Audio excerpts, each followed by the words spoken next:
ಯಾವ್ದೋ ಕೆಲಸ ಆಗಿರ್ಲಿ, ಆಗಿನ ಟೈಮ್ದಾಗ ಆ ಶ್ರಮಕ್ಕ ಪ್ರತಿಫಲ ಸಿಗದೇ ಇದ್ರು ಒಂದು ದಿನ ಆ ಕೆಲಸ ನಿಷ್ಠೆ ಅಂತ ಇದ್ರ ಪ್ರತಿಫಲ ಸಿಕ್ಕೇ ಸಿಗ್ತೈತೆ ಅನ್ನೋದಕ್ಕೆ ಒಂದು ದೊಡ್ಡ ಉದಾಹರಣೆ ಏನಪ್ಪಾ ಅಂದ್ರ 1991 ರಿಲೀಸ್ ಆದಂತ ಶಾಂತಿ ಕ್ರಾಂತಿ ಮೂವಿ.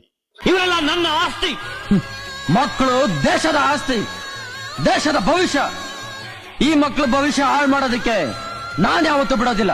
ನೋಡು, ಈ ಮಕ್ಕಳು ದೇಹದ ಮೇಲೆ ನೀನ್ ಮಾಡಿರೋ ಪಾಪದ ಗುರುತುಗಳು ಕೂಗಿ ಕೂಗಿ ಹೇಳ್ತಾ ಇದೆ, ನಿನಗೆ ಯಾವ ಶಿಕ್ಷೆ ಕೊಟ್ರು ಸಾಲದು ಅಂತ.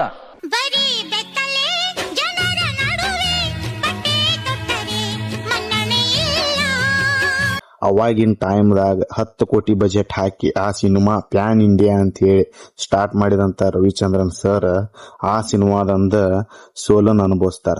ಆದ್ರೆ ಈಗ ಇನ್ಸ್ಟಾಗ್ರಾಮ್ದಾಗ ರಿಲೀಸ್ ಮಾಡ್ರಿ ಅಂತ ಹೇಳಿ ಎಷ್ಟೆಲ್ಲ ಇನ್ಸ್ಟಾಗ್ರಾಮ್ದಾಗ ಪೇಜ್ಗಳು ಆಕ್ಟಿವೇಟ್ ಆಗ್ಯಾವ ಅಂದ್ರ ಒಂದ್ ತಿಳ್ಕೊರಿ, ಕೆಲಸ ಯಾವುದೇ ಇರ್ಲಿ ನಿಷ್ಠೆಯಿಂದ ಮಾಡಿದ್ರ ಒಂದಿಲ್ಲ ಒಂದ್ ದಿನ ಪ್ರತಿಫಲ ಸಿಗತೈತಿ ಅನ್ನೋದಕ್ಕ ಈ ಶಾಂತಿ ಕ್ರಾಂತಿ ಮೂವಿನ ಒಂದ್ ದೊಡ್ಡ ಸಾಕ್ಷಿ ಆಗೈತಿ.